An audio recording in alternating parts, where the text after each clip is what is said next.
এই ১০ জন দৌড়ে এসে এই গাড়িতে হাত রাখে এবং শেষ পর্যন্ত যে এই গাড়িতে হাত রাখতে পারবে সে এই গাড়িটি জিতে যাবে।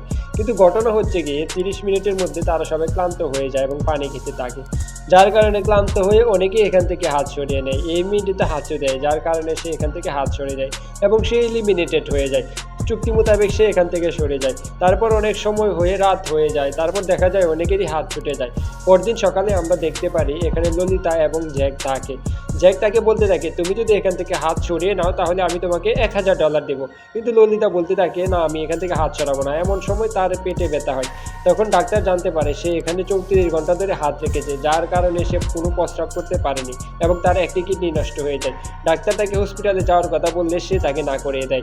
ডাক্তার কোনো অবস্থা না পেয়ে সে এই গেমটিকে অফ করতে বলে। কিন্তু এখানে থাকা বিচারক বলে যে না, এখানে গেম অফ করার কোনো রুলস নেই। বন্ধুরা, এই ভিডিওর পার্ট 2 দেখতে হলে ভিডিওটিতে লাইক দিয়ে চ্যানেলটিকে